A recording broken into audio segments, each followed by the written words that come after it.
There is no way that an objective reviewer could play Metal Gear Solid 5 from start to finish and say that this game is a 10 out of 10 perfect game. It's impossible. Because if you're objective, you will notice the flaws with the game. You will objectively observe them and say, well, there's all these flaws, therefore the game can't be a perfect 10.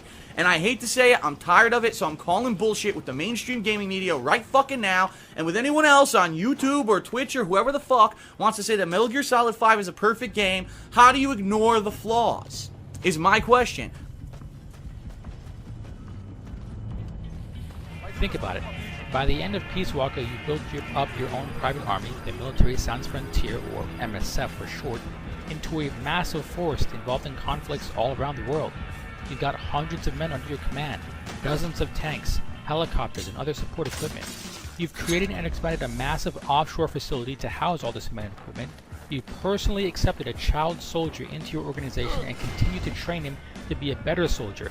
And, to top it all off, you built yourself your very own nuclear-equipped, walking bipedal tank capable of launching a nuclear missile from anywhere on the planet. You call this mechanical wonder Metal Gear. Do I need to continue?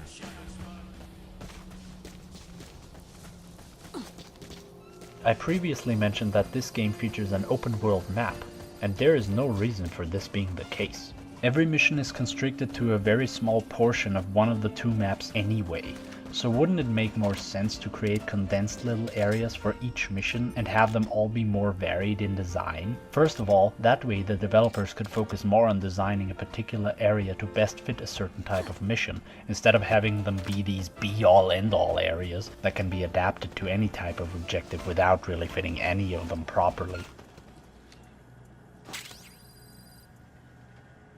Metal Gear Solid 4 did this way better, where you had the rebels, the Middle Eastern rebels on one side, Liquid's PMC on the other. You could actually affect the outcome of the fight. You could destroy, win battles. Each area was technically a battle. In an open world game, shouldn't you have a lot of choice?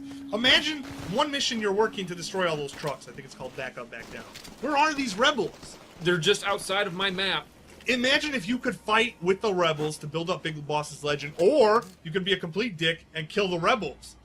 That would tie into the morality system that is just there for building nukes, I guess.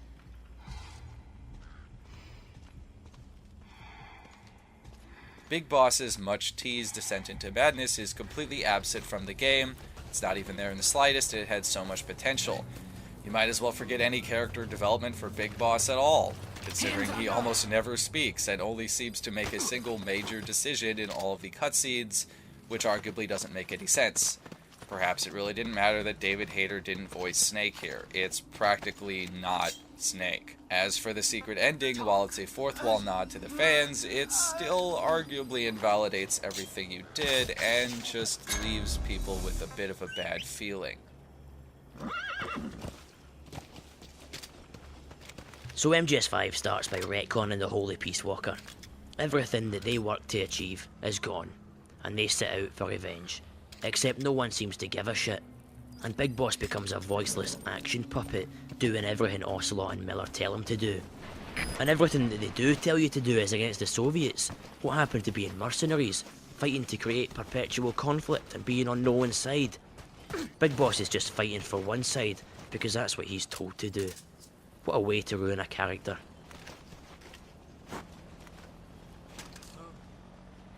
He's a man that specialises in betrayal and torture, and you have him like as the good angel on your shoulder compared to Kaz, who ends up being like the guy that trains Solid Snake, you know, whenever it is. It's just, I found it just didn't make sense, and like there was no like, oh, I'm secretly working for this people. I guess he kind of was. He was secretly in it for Big Boss, but was there a reason? Like, What you do in Phantom Pain just isn't as interesting as previous titles. Boss fights are completely omitted for the most part. People thought the B&D core were disappointing in 4, well holy shit. Here we get Hide from Sniper Cursor and rock bullet sponges. Great job, guys. Seriously, the B&B are like legends now compared to this. All those tricks Laughing Octopus would play on you before, like, trying to grab you all creepy in a skin-tight outfit, making you question what she really is. Then Drebin tells you a f***ed-up story about her, putting into context the horrors of war. That shit is on like a whole other level to these jokers.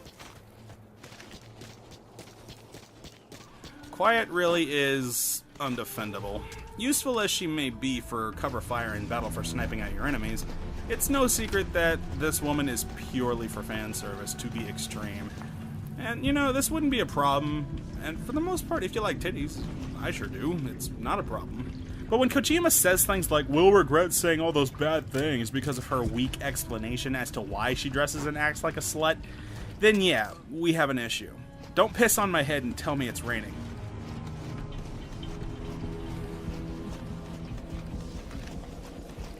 Oh, we're fine to kill any number of men who've done us no personal harm. Might if we go into a restricted base that they have every right to be protecting and are paid to do so. But if we shoot one of these children who would gladly take up arms against us, and do, in the Eli mission, we're the devil. But that's the thing. In this game, I was fine with being the devil. I had a very large horn, in fact, and seemed to be always covered in blood, and I found it just troubling that I wasn't allowed to make that decision for myself. It wasn't really an open world, and we weren't really breaching taboos, and I do think that Kojima talking about taboos in the interviews that he's done, he was talking about the children soldiers.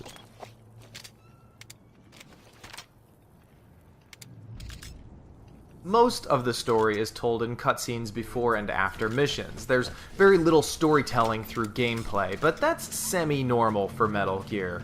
What's abnormal is the absolutely ungodly amount of audio files that the game just dumps on the player to listen to.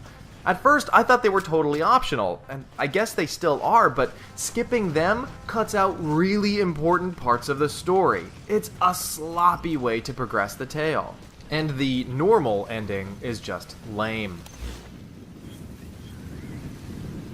I was totally fine with the amount of cutscenes in 4, which every single person bitched about. To go into this game expecting the typical amount of cutscenes as a Metal Gear game is going to have and not getting that was very much a frustrating change for me. I wasn't happy about it. I would rather see people talking than hearing cassette tapes. I didn't even realize that the cassette tapes were holding so much of the story in them until shit started happening and people were discussing things that I hadn't known.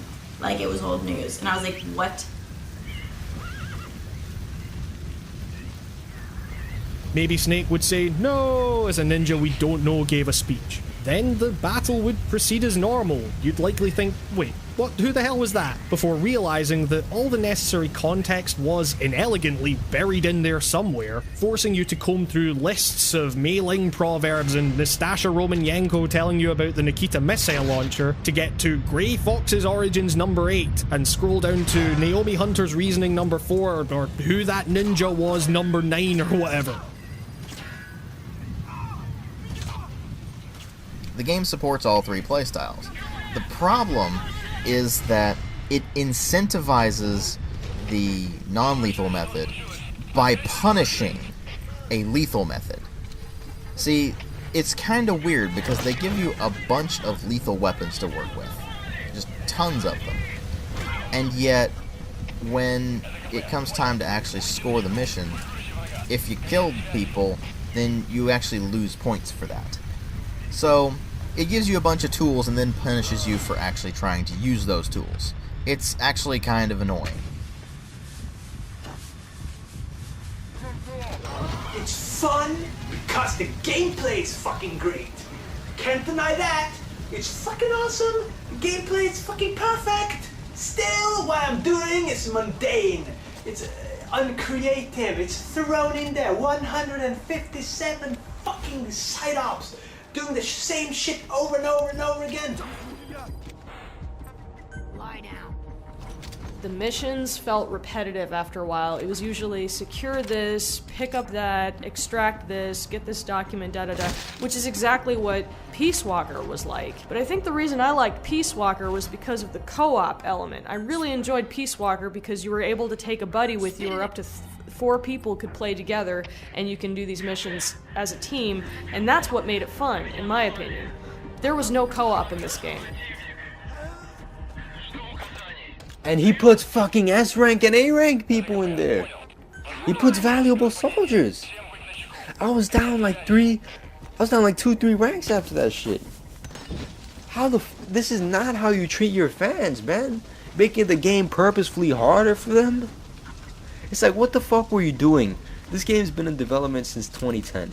He made the Fox engine to make the game easier to develop for. Make the development process more efficient. But he wasted so much time that could have been put into animating new cutscenes and adding in characters. Where the fuck is Decoy Octopus? Where the fuck is Vulcan Raven? For the 60 plus hours you play this game, you think you're playing as Big Boss, and you're questioning yourself like, he doesn't seem nearly as clever or fun or, sure of himself as he did in previous games, and, there's a reason for that. It's not him. But by the time you learn it, you are so fed up with the game because you're just playing side quests to unlock the last cutscenes. You don't even care. By the end of Metal Gear Solid 3, there was no other way things could have gone. The boss's love for her country, for her comrades, and for Snake all shined through her actions. The twist that the boss was loyal to America the whole time is protected by ironclad character logic. There is no other way her story could have ended. A good story feels unbudgeably right. The tale of Venom Snake is just full of but why nots, why couldn'ts, and what if they just.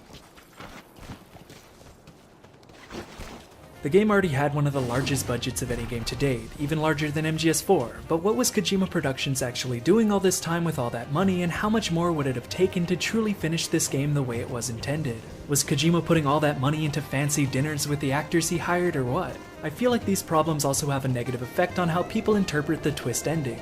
Having the identity of Venom Snake revealed to actually be Hyperbit Hero, the legendary red-headed medic from MSF, through a mission that just sort of comes out of nowhere with no warning and has you playing through the entire prologue again, just sort of leaves a sour taste in your mouth. This would have made more sense if it was revealed after some major revelation involving Venom himself. It's as if the game awkwardly checked its watch and decided it might as well end because it had to catch a train.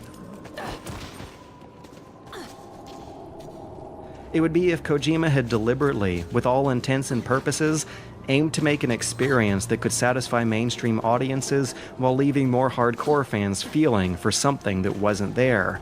But between the quotes, the misleading words on the trailers, and the misdirection from his own interviews and tweets, the phantom paint on the box does indeed reference a feeling that lots of fans are experiencing right now. The problem for looking at this game in the future is going to be figuring out how much of that was intended versus how much of it was an unfortunate accident.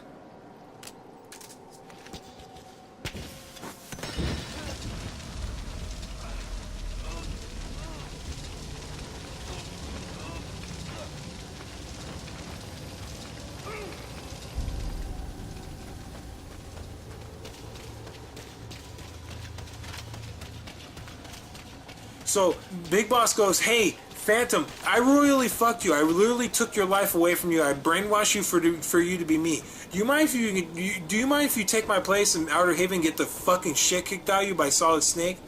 And my guy goes, "Oh yes." So my guy goes there and he gets killed by Solid Snake. Okay, my guy dies.